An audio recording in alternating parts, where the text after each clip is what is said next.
Hey guys, so the build is pretty much done. There's no real reason to take it that much further anymore. I have killed pretty much everything.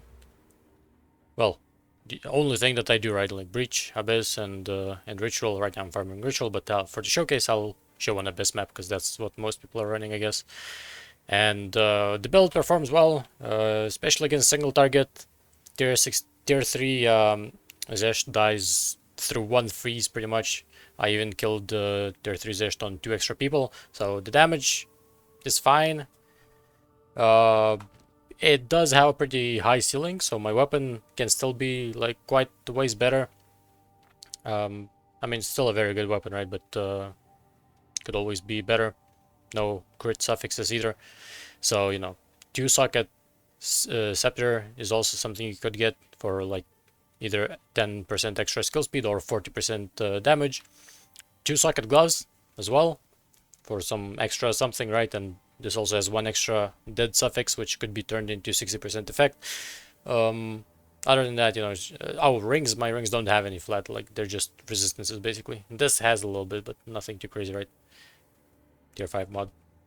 Amulet's pretty solid. Can't really hope for anything better unless you're going yoke, but then, you know, there's like some other issues that you need to think about. Other than that, I guess let's try running a map. So as let me get a map. As I've said,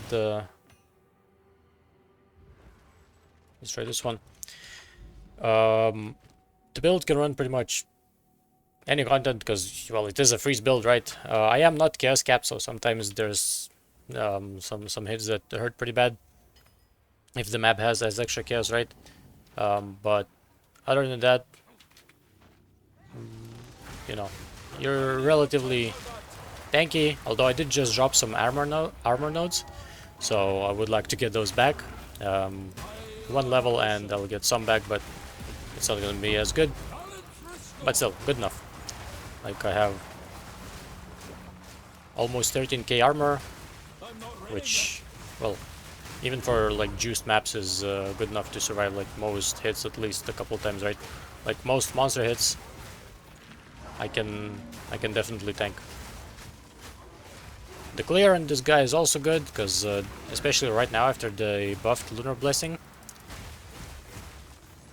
it hits like a truck by itself, and also, you know, now it hits more targets, and the cooldown got improved as well. Now it's more comfortable to just permanently spam it, which is exactly what I built around, sort of. You know, I got skill duration, so I have 100% uptime on my Turbo Wolf. But as you can see, you know, you're just basically, you don't even need to like get close to the mobs. But if you just hit something, especially since I have Ancestral Call on my Lunar Slash or whatever it's called. I keep forgetting. I just call it Lunar Slash. Lunar Assault. On my Lunar Assault. And then the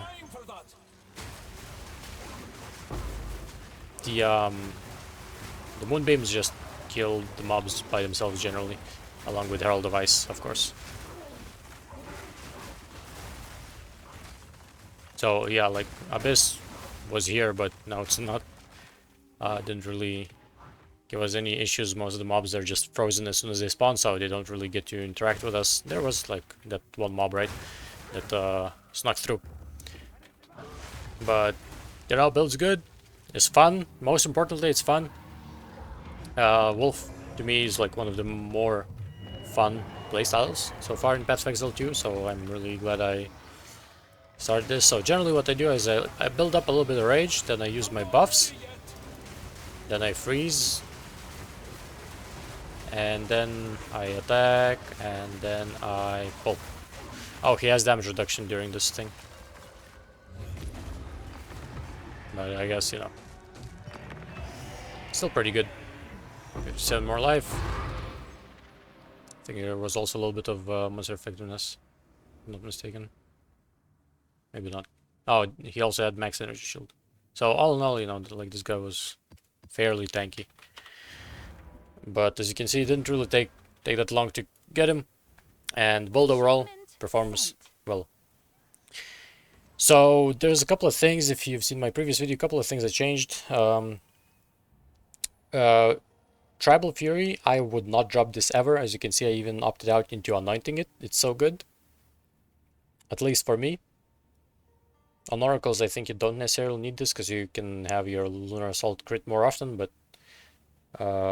as it stands, you know, on Shaman, you sort of need this. So I have this anointed, and I also got a Megalomaniac with Inescapable Cold, which is this one, because I want freeze duration, because most of my damage comes when monsters are frozen, right? And I also got rid of this wheel. And, you know, change some pathing, fit in a jewel in here to compensate for the lost stuff a little bit from other jewels, because I need like life on kill, right? And it's a pretty good spot in here because you got 3 notables and a bunch of smaller nodes as well, so works well. The 5 reduced attack speed on here doesn't really feel like anything because we have so much. We're like Werewolf is really fast, right? So it doesn't really feel like much of anything.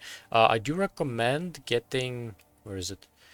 This thing. Well, obviously armor, but also mana cost efficiency if you can. And I lucked out with max life on kill, and this was only 2 divines. So if you can find something similar, it would be like pretty much perfect. As for Megalomaniacs, so if you can find an escapable cold, you can also look for this one, right? Or Tribal Fury, whichever is the cheapest, and just anoint the last one. And, you know, grab these nodes, skill duration nodes, as well as these skill duration nodes. And with this, your Malice as well. My Malice duration right now is 11.6 seconds, which means that it gets to max stacks, which is 20, right? So, which doubles my crit chance. And I don't have that much crit chance, right? I have about 25, I think. 26, basically percent crit chance, so this more than doubles. So with crit weakness, we are very solid on crit chance, and you know, our crit damage actually does something. Other than that, I think I grabbed like these nodes, pretty solid nodes, as well as these nodes, good nodes too. And I dropped like a bunch of nodes from here. But other than that, it's pretty much the same thing. Oh, since right now, since I started scaling duration, right? I took out time of need because, well, it got bad. And instead I opted out for more damage, which, well, damage is good, I guess. But it does make it so that our degen is very, very rough. We have Savage Fury, the degen is 3%, and this, the degen is basically 4.8, which you could also potentially increase with the Magi Talisman now that you don't really need this crit base, right? So to combat that, I got a new body armor with life regen, as well as slotted in Tekrod's Gaze. And other than that, it's basically the same things that I had previously. There's some upgrades that you could do, you know, still, but at this point there's no real point. The only thing that matters right now is just defenses, so I'm pathing towards this thing. Damage is as good as it's gonna get without upgrading the weapon, right? Or spending a bunch of money on gloves. But yep, build performs and it's very fun, so go play this build. Or, well, not this build specifically, I guess, but just any werewolf build, they're all fun, probably. But mine's fun. Anyway, that is it, and I'll talk to you guys later. Bye bye.